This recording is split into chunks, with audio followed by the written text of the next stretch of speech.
Assalamu alaikum everyone. I welcome you all in my today's lesson. And today we will discuss the significance of the theme of Surah Fussilat. We already have done the main theme of Surah Fussilat, and the key words are celestial bodies. It means sun and the moon as creation of Allah Almighty. Number 2, Allah as the only Lord, as the only creator. Number 3, only Allah is worthy of worship because He is the sole creator. Okay, now let's start the significance of the passage. If we talk about the significance of the passage, you already know that we write the change in us after we read the qualities of Allah Almighty mentioned in the main theme or the passage itself, how we feel positive change in our life is all about the significance of the passage. For example, if we know Allah is all alone who has created each and everything, including sun, moon, stars, days and night, so we will not worship all these creatures. We will worship only the creator, that is Allah Almighty. And we know only He is the one who is worthy of worship. So we will not associate partners to Him.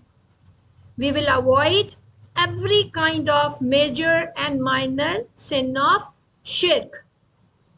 And we can also connect this surah with Hazrat Ibrahim alayhi salam, who pondered over the universe after he saw different beliefs of his people, and he declared strongly, nothing can be my Lord except the one who is the controller and the maker, the organizer of each and everything, that is Allah Himself.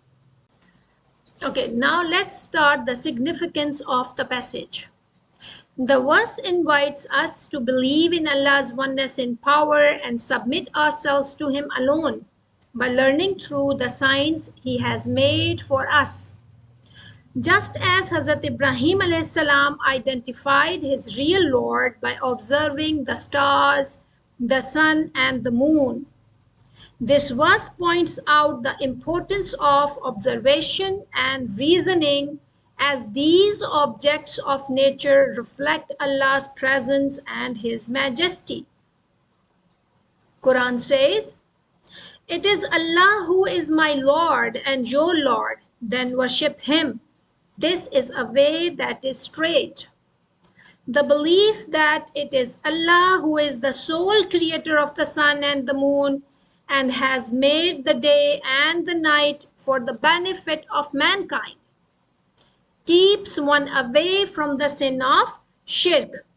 It makes humans realize that it is unlawful to prostrate before anyone except Allah alone.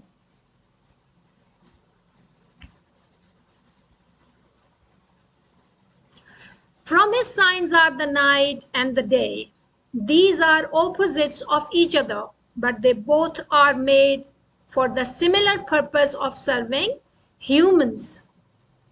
The night provides us with rest and the day promotes activity in which we can work. The sun and moon are complementary to these signs in this verse. At times, man's vision and perception are limited. He starts praising the objects like the celestial bodies mentioned in the passage and refuses to recognize the glory of Allah. We need to understand that these signs are nothing but instruments of Allah. Therefore, our relationship with these signs should be to learn from them about God's glory and to utilize them in our daily living instead of praising them or worshipping them. The infinite space, the vast scenery of nature with its charm, the regular shining and fading of the moon, and the astonishing harmony of the seasons all point towards one fact.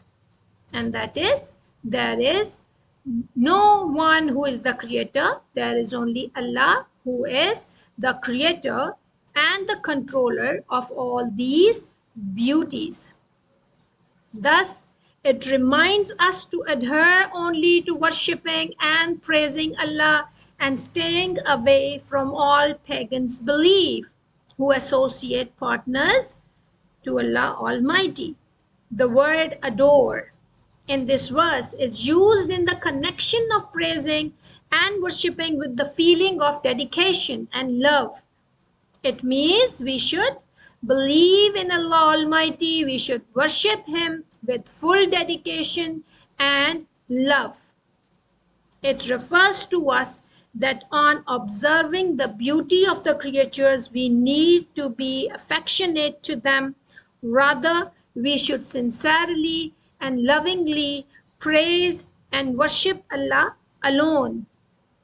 It is widely believed that the recitation of this surah also brings clearly and renewed faith to the believer. I hope this is clear to all of you, and inshallah in our next class we will discuss Surah Shura. Till then, Allah Hafiz.